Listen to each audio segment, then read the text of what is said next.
Hello বন্ধুরা, আমরা মাদ্রাল হনুমান মন্দিরে ঘুরতে এসেছি। তোমাদের একটু কিছু দেখাচ্ছি, দেখো তো কিরকম লাগে। আমার তো খুব ভালো লাগছে, তোমাদের কিরকম লাগে তোমরা দেখো। ওই সামনের দোকান থেকে আমরা পুজো নিয়েছি, ওখান থেকে পুজো নিয়ে তারপর আমরা পুজো করেছি। আমরা এই প্রথম আসলাম, কোনোদিন এর আগে আসিনি, এই প্রথম ভালো লাগলো।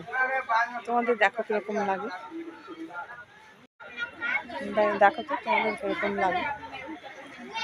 এই সামনের এই দোকান থেকে, দাদার দোকান থেকে আমরা পুজো নিলাম। পুজো নিয়ে আমাদের গাড়ি এখানটাই রেখে দিয়েছি, রেখে তারপরে মন্দিরের সামনে গেলাম।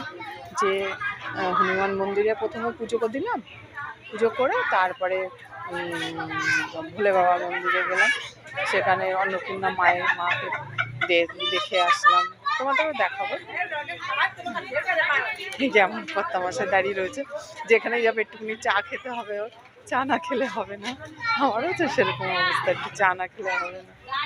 এই দোকান থেকে একটু চা খাবো, চা খেয়ে তারপর আমরা বাড়িতে যাবো।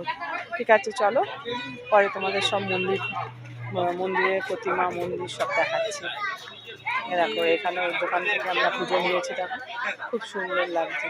আর এত সুন্দর ব্যবহার এদের, এটা মানে অবাক হয়ে যায়। আমাদের ওইদিকে কিন্তু এত সুন্দর ভাবে ব্যবহার না, আর এত সুন্দর মানে পরিবেশটাও না।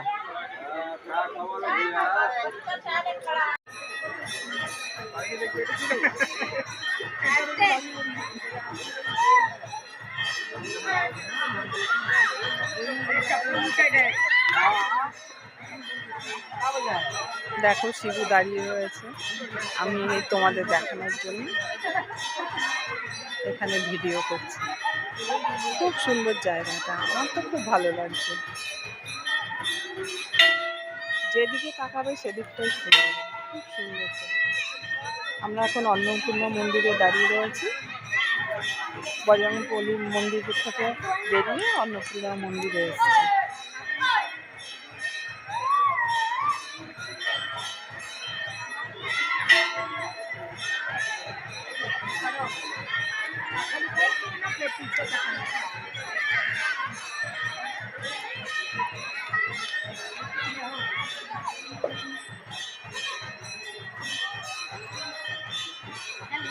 চলো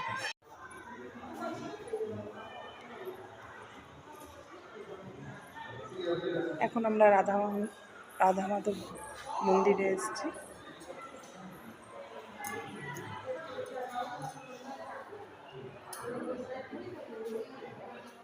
মন্দিরটা সুন্দরভাবে দেখিয়ে দিচ্ছি তোমাদের, দেখো খুব সুন্দর লাগছে।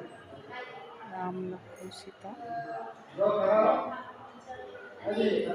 খুব ভালো লাগছে দেখতে, খুব সুন্দর লাগছে মন্দিরটা।